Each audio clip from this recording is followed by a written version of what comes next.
Kazán, Israel ha asesinado a más niños que en las últimas guerras registradas, pero el reinicio de los bombardeos revelan también objetivos detrás del reinicio de esta agresión israelí y pone a la región de Oriente Medio en el mapa. Hoy vamos a analizar todos estos escenarios. Bienvenidos.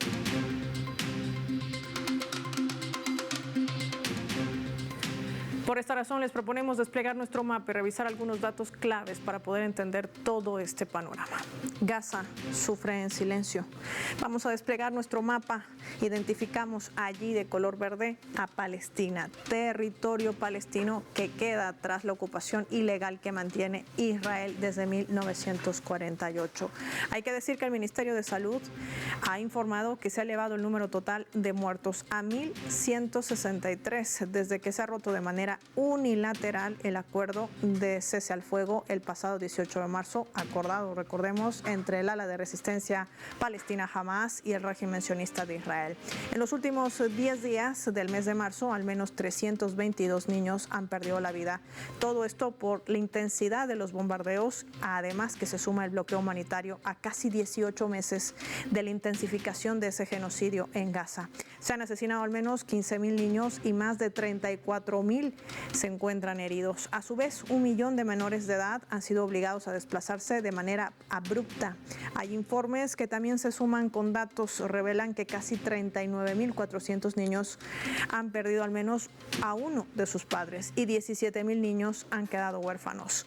Las ONGs que suman su labor para cuantificar los daños de este genocidio destacan que cerca de 50.000 mujeres embarazadas están en riesgo en este enclave costero por la falta de alimentos y por el colapso del sistema sanitario que ya es crítico. El cierre de todos los cruces fronterizos del enclave costero, y recuerdan también que todas las panaderías y además hospitales han detenido sus labores por falta de insumos. Por supuesto, no ingresa nada a Gaza que no tenga la autorización de Israel, y Israel ha decidido matar de hambre, utilizar esto como una herramienta también contra el pueblo gazatí. En Cisjordania se ha perdido la vida de cerca de 923 personas desde el 7 de octubre del año 2023, desde los cuales 188 son menores de edad.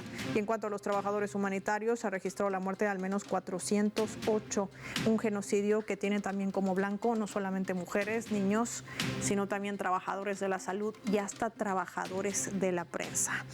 Más datos en nuestro mapa que reflejan también la dura realidad que atraviesa el pueblo palestino. Vemos también en imágenes lo que reseñaban las autoridades israelíes desde el ministro de Asuntos Militares. Hablamos del ministro de Defensa, Israel Katz, quien ha declarado que las tropas sionistas se moverán para capturar un extenso territorio que, según él, se anexionará a las zonas palestinas ocupadas por el régimen, lo que ha llevado a cerca de 40.000 ciudadanos, como lo ven en las imágenes, a abandonar sus hogares. Esto, sobre todo, cuando enfrentan una aguda crisis humanitaria. Para sumar también otro dato, en Rafah, una zona fronteriza con Egipto, se registran también ataques que han cobrado la vida de civiles. Una ofensiva que ha intensificado Israel, sobre todo en el mes de marzo, tras la ruptura de este acuerdo de cese al fuego, y que también está generando un objetivo central, la región de Oriente Medio. Pero ¿con qué objetivo? Hoy lo vamos a analizar con nuestros invitados.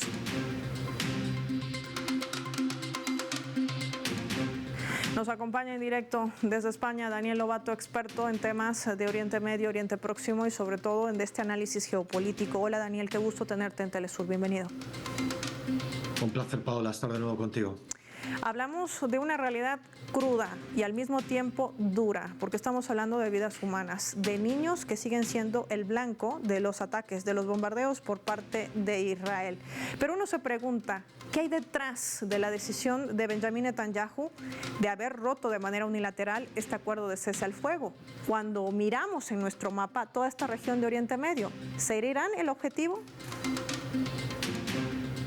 Bueno, la decisión de Netanyahu, hay que recordar, no es solo la decisión de Netanyahu de romper el alto el fuego, es la decisión de Netanyahu y de Donald Trump y de Estados Unidos. Estados Unidos es el director de operaciones en Palestina, el director del genocidio y el director de todas las operaciones en todo Oriente Medio, desde la destrucción de la embajada iraní en Damasco hasta los atentados en Beirut, hasta la toma de Siria, hasta los ataques a Yemen con sus portaaviones, ¿no? Entonces, digamos que Estados Unidos es quien está dirigiendo y quien autoriza o no autoriza a Israel en cada momento a cómo debe actuar.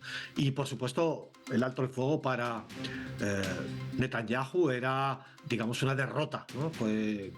Recordemos que fue un poco arrastrado por Donald Trump, que a su vez Donald Trump fue arrastrado por la resistencia palestina, por el sufrimiento palestino ante nuestras pantallas, ante el mundo entero, como hoy de nuevo estamos viendo esas imágenes de los niños carbonizados en las escuelas, ayer mismo bombardeadas por Netanyahu, por Israel, ardiendo, vivos los niños. Entonces, como digo, esa tregua para Netanyahu era una derrota porque, tal como dijeron diplomáticos internacionales, en realidad lo que se estaba firmando en la tregua era lo que la resistencia palestina puso el 8 de octubre, el primer día de la crisis, encima de la mesa. Un acuerdo por fases de primeros intercambios de prisioneros, a continuación retirada israelí del gueto o del campo de exterminio de Gaza, a continuación nuevos intercambios de prisioneros, a continuación reconstrucción, etc. Ese plan es el que firmó Israel, pero era un plan, por supuesto, que después de año y medio de genocidio y devastación en el gueto, lo que ponía a Netanyahu y a todo el régimen israelí era en el foco de una derrota, porque de a qué había servido un genocidio, un exterminio, una devastación, estar en la Corte Penal Internacional, estar en la Corte Internacional de Justicia, para al final tener que retroceder un año y medio atrás al propuesta de acuerdo que puso la resistencia palestina encima de la mesa. Era una derrota en todos sus elementos. Entonces, bueno, lo rompió Netanyahu, no le quemaban las manos, le quemaban los pies ya a Netanyahu, tenía que intentar proseguir con su estrategia para ver si expulsa a los palestinos de Palestina, y con eso pues Donald Trump le dio el visto bueno, y acabo ya, aunque la paradoja en ese Donald Trump, que no sabemos si tiene algún tipo de esquizofrenia o qué, hoy sin embargo declara que es una vergüenza el mes de castigo de no entrada de comida, no entrada de agua, no entrada de gasoil desde hace un mes en el campo de exterminio de Gaza. Y Donald Trump ha dicho que es una vergüenza ese bloqueo y que mucha gente está muriendo en Gaza y hay que intentar resolverlo, ¿no? Bueno, pues esas son las contradicciones mediáticas de los directores y operadores del genocidio frente a lo que sobre el terreno se está ejecutando. Unas contradicciones que no se asume una responsabilidad sobre lo que sucede contra el pueblo palestino. Y justamente de este escenario me gustaría visorar qué le espera a este pueblo, tomando en cuenta que además se ha perdido un bastión tan importante como es Siria en manos hoy de miembros de Al-Qaeda, y respaldados también por Israel, que por cierto siguen bombardeando territorio sirio ante el silencio cómplice de ese gobierno de facto. ¿Qué pasa también dentro de los blancos y las estrategias que avisoran también esa incidencia sobre Irán? ¿Tiene relación o no tiene relación, Daniel? Claro, completamente, Paola, tú lo estás describiendo muy bien. Hay que entender que Siria, a pesar de que daba un respaldo, digamos, limitado a las operaciones de la resistencia sobre el terreno, desde Siria, recordemos, no se lanzó ni un solo cohete o misil contra la Palestina ocupada por Israel, no se lanzó ningún ataque terrestre, digamos, contra Israel, pero en todo caso el gobierno sirio daba cobertura terrestre a las bases, a campamentos de entrenamiento de la resistencia, a intercambios, digamos, de rutas de transporte de material y de personas, desde Líbano hasta Irak y desde ahí hasta Irán, ¿no? Entonces, bueno, es verdad que ha caído una pieza. Como en la historia han caído otras piezas. Recordemos Egipto allá en el año 78, un Egipto anti-israelí, anticolonial de Gamal Abdel Nasser, a un Egipto de Anwar el Sadat firmando una traición a los palestinos y firmando la subordinación a Israel y a Estados Unidos, como es el Egipto que vemos hoy. Entonces, en la historia, algunas de esas piezas de la muralla defensiva de Israel, algunas han caído, otras las han incorporado el imperio a esa muralla, pero podemos ver que caigan otras piezas. cosas. Podemos ver que, por ejemplo, la pieza de Jordania, la factura puede ser muy alta de este genocidio para un reino vasallo de Estados Unidos, pero que su población, la mitad de su población es de origen palestino, y la otra mitad, que es de origen puramente jordano, gran parte de ella es activamente solidaria con el pueblo palestino, y veremos qué ocurre. Los informes internos de la inteligencia norteamericana ponen que Jordania está al borde del equilibrio de poder caer, ¿no? Incluso Egipto no ha aceptado el chantaje de Estados Unidos de vaciar Palestina de palestinos, vaciar Gaza de los palestinos. No lo ha aceptado porque sabe que al día siguiente o al Sisi, el presidente al-Sisi puede ser asesinado como Anwar el-Sadat en el pasado, o puede haber una auténtica revolución por esa gigantesca traición al pueblo palestino. Entonces, las cosas, ya digo, durante las 7 décadas, 78 años, han ido variando, y como tú has dicho, ahora se ha incorporado Siria con un Israel campante a lo largo y ancho del territorio sirio. De pronto también está campante en ese territorio sirio Turquía, que de pronto está instalando una base en la zona de Palmira, y de pronto nos podemos encontrar que a lo mejor de una vez por todas ese vasallo de Erdogan, ese vasallo de Occidente llamado Erdogan,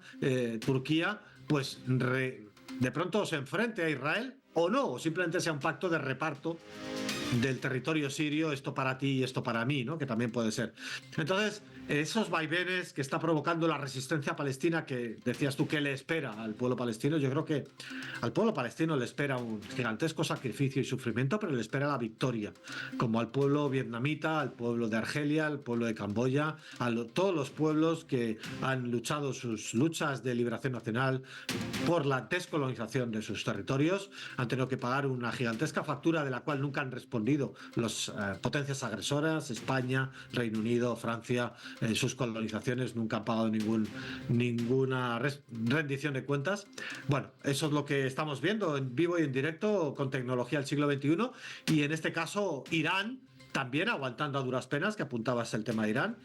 Veremos qué es lo que se atreve a hacer Estados Unidos, que ha digamos unido un gran conjunto de armas, de buques, de navíos, de aviones, de bombarderos en la isla de Diego García, en el Índico, algunos con capacidad nuclear, y empujados por Netanyahu para intentar asegurar la colonia en Palestina llamada Israel, pues puede que acaben atacando a ese refuerzo de las resistencias regionales que ha sido Irán.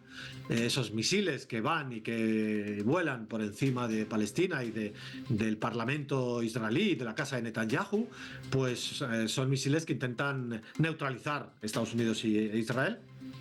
Pero atreverse a atacar a Irán, primero puede suponer la destrucción de todas las bases americanas en la región, puede suponer la destrucción del propio régimen israelí, o puede incluso suponer que se acabe escalando a un conflicto nuclear, primero regional o quién sabe hasta dónde, ¿no? Entonces, bueno, esa parte la desconocemos, y por eso también las dudas de Estados Unidos, que podría haber atacado ya y no lo ha hecho, ¿no? Porque sabe que se escala hacia terrenos desconocidos, no solo regionalmente, sino a nivel planetario, en cuanto a esas alianzas que Irán tiene también con Rusia, con China, etcétera. Entonces, realmente la situación es explosiva, pero los palestinos saben que si aguantan, y esa es la clave de la cuestión, si aguantan la masacre, el exterminio, el genocidio, la devastación, pues saben que ganan, y que el régimen de apartheid, el régimen colonial, se acabará cayendo. Y todo esto tiene que ver también con esa presión internacional que no debe cesar, y la denuncia ante mecanismos internacionales, aunque bueno, se sigue cuestionando el papel de Naciones Unidas, como de la propia Organización Mundial del Comercio. Todo esto también confluye en esos movimientos geopolíticos que hace la administración de Trump, bien lo decía Daniel Lobato, el que sigue amparando el genocidio contra el pueblo palestino. Gracias, Daniel, por tu tiempo y por haber compartido tu análisis con nuestros televidentes del Mapa. Vamos nosotros a marcar una pausa, y lo hacemos revisando nuestra escala.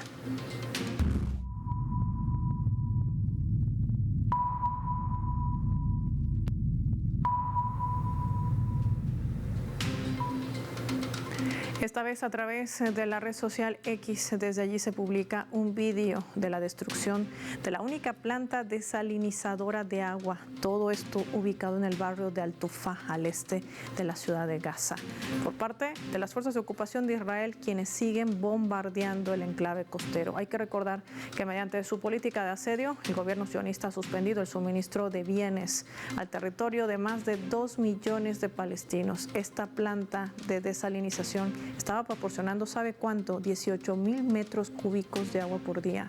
Los palestinos no tienen ni siquiera el acceso a este líquido vital. Se les impide el ingreso de comida.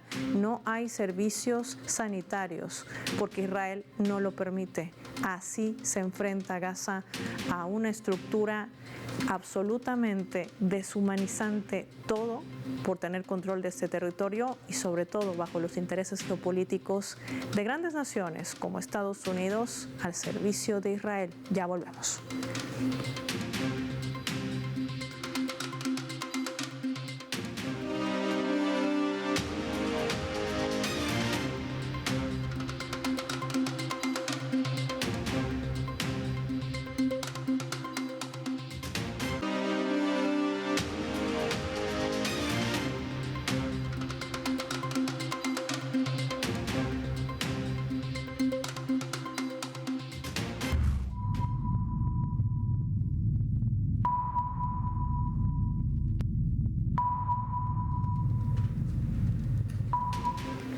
Vamos a sumar otro elemento también para el análisis a través de la fotografía. El alto mando militar del gobierno de Israel ha realizado una inusual admisión pública sobre la fallida estrategia que ha desarrollado el pasado 7 de octubre del 2023 contra el eje de resistencia. Está la de resistencia palestina Hamas. Esto durante la presentación del informe oficial acerca de los sucesos. El general Dan Goldufus ha declarado ante familias de las víctimas que el ejército había fracasado completamente en su deber de proteger a los ciudadanos israelíes ese día. La investigación a cargo de este general de reserva, Eido Mesarji, ha revelado múltiples errores estratégicos y operativos. Entre los hallazgos más graves destacaba la subestimación de la capacidad ofensiva de Hamas. El ambiente durante la exhibición del reporte resultó en extremo tenso. Los familiares de las víctimas interrumpieron a los militares con gritos: ¿dónde estaban? Y exigimos nombres y responsables. Eduardo Meneses nos acompaña en directo desde Ecuador, experto en análisis internacional y geopolítico. Qué placer tenerte en el mapa. Bienvenido. Muchas gracias por la invitación. Un gusto, un saludo a ti y a quienes nos escuchan. Gracias, Eduardo. Pongamos los puntos sobre las sillas, ¿te parece? Este tema del fracaso de esa narrativa de tener la seguridad más grande, importante y, por qué no redundante, segura del planeta, como la que vende Israel a otros países del mundo. Alemania, y no muy lejano, Donald Trump dice que va a adquirir una cúpula de hierro como la que tiene Israel a través de su agencia de inteligencia Mossad y otros términos que podemos seguir sumando al análisis. Pero ¿qué revela esto en el entorno de que sigue saliendo a la luz el mal manejo que hizo Israel en un momento además donde justifica el genocidio que emprende contra el pueblo palestino? Y estamos hablando de civiles. Bueno, aquí hay dos cosas, ¿no? La primera es que, como tú bien lo dices, la narrativa ligada a esta supuesta inviolabilidad del sistema de seguridad israelí, en realidad tiene dos objetivos. El primero es seguir fortaleciendo una economía de guerra que es la que sostiene al Estado sionista, ¿no? Nosotros sabemos que Israel es uno de los principales vendedores de armas del mundo y que es solo gracias a esas narrativas que logra mantenerse en esa postura. Hemos visto ya desde hace mucho tiempo cómo estos sistemas no tienen nada de infalibles, no solo en temas de organización del ejército israelí, como es lo que sucedió justamente con el 7 de octubre, en el que ya en este análisis que ha hecho el ejército israelí, como tú lo nombrabas anteriormente, muestra sus claras falencias, pero sino en términos técnicos, el intercambio de misiles que tuvo con Irán hace varios meses demostró que no tiene nada de infalible este sistema. Aquí lo que es importante es demostrar que Israel, al hacer esto, no solo que pone en riesgo a su propia población, al generar esta imagen totalmente falsa, sino que sigue profundizando una economía que solo sobrevive gracias a la colonización, gracias a la masacre de palestinos. No olvidemos que Israel vende armas porque justamente las vende por ser probadas en condiciones reales. Lo que quiere decir ser probadas en medio de un genocidio, masacrando a poblaciones civiles, y no le importan ni al ejército israelí ni a los mercaderes de muertes, que son estos mercaderes de armas, poner en riesgo a todo el mundo en la región con tal de seguir haciendo negocios con las armas. Aquí también viene otro escenario importante, Eduardo, que me gustaría compartir contigo, y para ello te propongo que revisemos juntos nuestra leyenda.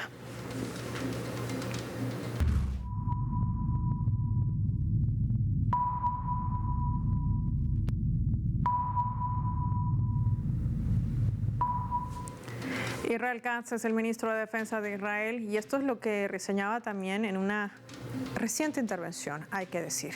Hago un llamado, decía, a los residentes de Gaza para que actúen ahora, para eliminar a Hamás y devolver a todos los secuestrados. Esta es la única manera de poner fin a la guerra, decía el ministro de Defensa.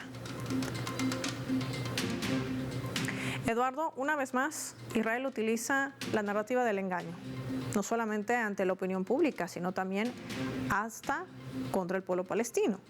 Y eliminar políticamente al eje de resistencia palestina, porque estamos hablando de un partido político que ha ganado democráticamente las elecciones, tiene formación en el Parlamento, y con ello justificar lo que han venido haciendo durante todos estos años: bombardear Gaza, matar civiles, asesinar niños, bombardear hospitales, escuelas, dejar sin alimento, sin agua, y podemos seguir sumando todas las atrocidades que además ya están contempladas como delitos de guerra e inclusive delitos de lesa humanidad. Por ello, configura también el tema o el término de genocidio. ¿Qué está revelando todo esto dentro de esa estrategia que ya el mundo se ha dado cuenta que el justificativo de Israel no es tal? Bueno, aquí claramente, si es que está Israel desarrollando este tipo de narrativas en este momento, ¿no? Tratando de ser una oposición que no existe entre la resistencia del pueblo palestino y el pueblo palestino. En realidad, esa distinción no tiene ningún sentido. El pueblo palestino en su conjunto siempre ha apoyado a los procesos de resistencia para su liberación. Esta es una narrativa totalmente falsa que en realidad surge en este momento no por coincidencia, está surgiendo porque Israel está llevando a cabo una segunda fase brutal del genocidio con una violencia que no habíamos visto en meses. Hemos visto estos días cómo se han bombardeado escuelas, hospitales, plantas de desalinización, como ustedes muy bien mencionaban. Hemos visto cómo se han encontrado hace pocos días fosas comunes donde estaban trabajadores médicos, trabajadores humanitarios, miembros de la ONU que estaban en misiones en el territorio. Y todo esto muestra que Israel simplemente lo que está tratando de hacer es tratar de posicionar narrativas que no funcionarán, ya no funcionarán más, porque por buena suerte ya sabemos, ya tenemos la información de lo que está ocurriendo en el territorio. Hemos podido ver en ya más de un año de genocidio, año y medio ya de genocidio, todos estos crímenes de lesa humanidad. Ahora viene la pregunta que surge es, más allá de qué tan eficaces o no son estas narrativas, es qué podemos hacer para detener el genocidio, porque estamos en una segunda fase que es brutal, que está poniendo el acelerador sobre el proceso de limpieza étnica. Hemos visto que Israel ha creado una agencia para la reubicación de la población de Gaza hace pocos días, admitiendo claramente su estrategia de limpieza étnica. Netanyahu lo ha dicho claramente, sin ningún tapujo. Entonces entramos en una nueva fase en la cual Israel está tratando de esconderlo, pero es una fase extremadamente peligrosa. Una fase extremadamente peligrosa que sigue colocando a esta región de Oriente Medio justamente en nuestro mapa, bajo esos intereses geopolíticos y una estrategia que por supuesto ha planteado la administración de Trump, inclusive de manera abierta y pública. Pendientes también de lo que sucede allí. Gracias, Eduardo Meneses, por su tiempo y por habernos acompañado hoy en este programa. Finaliza el mapa y lo hacemos revisando nuestros vectores.